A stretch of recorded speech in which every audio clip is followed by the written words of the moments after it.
সবচেয়ে বড় হীরার নাম হচ্ছে কোহিনূর, আর ভারতের কোহিনূর ছিলেন হচ্ছে শেখ হাসিনা। এত দামি একটা হীরা, সেই হীরাকে হারিয়ে ওদের মনোবেদনা, তাদের মনোকষ্ট যেন একেবারে থামছেই না। আপনাদের মনে এত ব্যথা, আপনাদের মনে এত কষ্ট যে শেখ হাসিনা পালিয়ে গেল ভারতে, এই কারণে আপনি বাংলাদেশি পেলে পরে তাকে পা উপরের দিকে ঝুলিয়ে শাস্তি দেওয়ার কথা বলছেন, এবং সেই ক্ষেত্রে কারা কারা মদত দিচ্ছেন সেটাও আমরা জানি, কারা কারা এই কাজ করছেন তারাও আমরা জানি।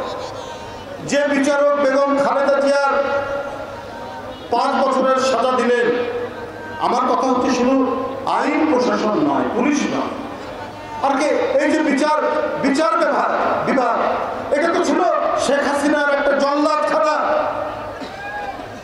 একটা কসাইখানা ছিল শেখ হাসিনা। বিরোধী দলকে সাজা দেওয়ার জন্য নিজের মনোনীত ব্যক্তিকে বিচারপতি করে অথবা আরো বড় বিচারপতির প্রমোশনের লোক দিয়ে আপনার একের পর এক বিএনপির প্রধান নেতৃবৃন্দের নামে তারা সাজা দিয়েছে।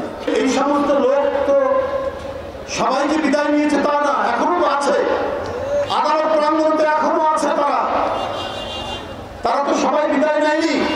সবচেয়ে বড় হীরার নাম হচ্ছে কোহিনূর, আর ভারতের কোহিনূর ছিলেন হচ্ছে শেখ হাসিনা।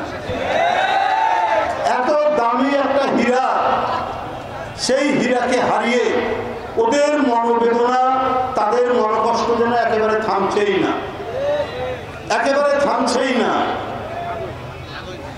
এখন ওই কালো টাকাওয়ালা লোক বাংলাদেশের ভিতরে যারা আওয়ামী ফ্যাসিবাদ কায়েমে যারা চেষ্টা করেছেন, তারা বিভিন্ন ক্ষেত্রে বিচারালয়, আদালত প্রাঙ্গণ থেকে শুরু করে প্রশাসন আর ভারতের সমর্থক, পার্বত্য চট্টগ্রামে যা হচ্ছে, অন্যত্র যা হচ্ছে বাংলাদেশে, জনগণ তো ভিন্ন কিছু মনে করে এখানে বিদেশিদের হাত আছে। বাংলাদেশের মানুষ হাজার বছর ধরে হিন্দু, মুসলমান, খ্রিস্টান একসাথে তারা উৎসব পালন করেছে। হিন্দুদের দুর্গাপূজার মেলায় মুসলমানরা গিয়ে খেলনা কিনেছে, বেলুন কিনেছে, এইটাই আমাদের ঐতিহ্য। এই সম্প্রীতি ভাঙছে তারা, এই সম্প্রীতি ভাঙছে শেখ হাসিনা ভারতে গিয়ে তাদেরকে উস্কাচ্ছে। তাহলে এগুলো চক্রান্তের অংশ নয়। দাকপ একটি উপজেলা খুলনা জেলার মধ্যে, এই যে উড়ো চিঠি এবং সারা বাংলাদেশে এই পুজোর প্রাককালে যে ধরনের আতঙ্ক তৈরি করা হচ্ছে, এটা সম্পূর্ণরূপে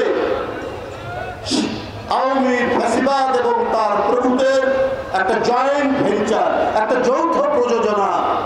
যদি হিন্দুদের উপর অত্যাচার হয়, আপনাদের যদি এত দরদ হয়, আপনার কয়দিন আগে ঠাকুরদার বালিয়াকান্দি বর্ডারে গুলি করে যাকে মেরেছেন, সেও তো হিন্দু ছিল, কিন্তু সে বাংলাদেশের লোক।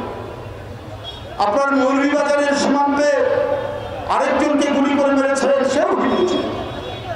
অর্থাৎ বাংলাদেশি যারা এই শেখ হাসিনার পতন এবং উৎখাতে যারা কাজ করেছেন, তাদেরকে শেখ হাসিনার ভারতীয় প্রভুরা পছন্দ করছেন। তাই সরাসরি নির্দেশ দিয়েছেন ভারত বাংলাদেশ সীমান্ত এটা রক্তাক্ত করতে, না হলে আরো বেশি রক্তাক্ত তারা করবে।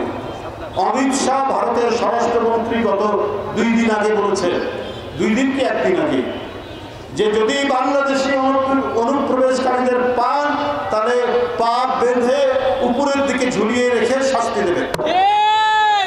অমিত শাহ কথা বলেছেন। এত বড় সাহস! আপনি পার্শ্ববর্তী একটি দেশ, আপনার বন্ধু রাষ্ট্র বলেন, আমরা বন্ধু রাষ্ট্র বলি, আপনি পা বেঁধে ধরা পড়লে পা বেঁধে আপনি ঝুলিয়ে রাখবেন, এটা কি ধরনের কথা? আপনাদের মনে এত ব্যথা, আপনাদের মনে এত কষ্ট যে শেখ হাসিনা পালিয়ে গেল ভারতে, এই কারণে আপনি বাংলাদেশি পেলে পরে তাকে পা উপরের দিকে ঝুলিয়ে শাস্তি দেওয়ার কথা বলছেন। অন্তর্বর্তীকালীন সরকারকে বলতে চায়, এখনো আপনারা ইউনিয়ন পরিষদের চেয়ারম্যান মেম্বারদেরকে রেখেছেন কেন? এরা তো সবচাইতে বড় আওয়ামী ফ্যাসিবাদের দোষর। সবচেয়ে বড় দূষণ তারা। এক একটা এলাকার দুর্বৃত্ত এমপিরা, এই যশোরের এমপির মতো বিভিন্ন জায়গায় তারা নিজেদের লোক, এবং এরা অধিকাংশই হচ্ছে সান্ডা পান্ডা সন্ত্রাসী, তাদেরকেই তারা ইউপির চেয়ারম্যান বানিয়েছে, মেম্বার বানিয়েছে। তো সুতরাং অবিলম্বে এদের প্রত্যাহার করুন।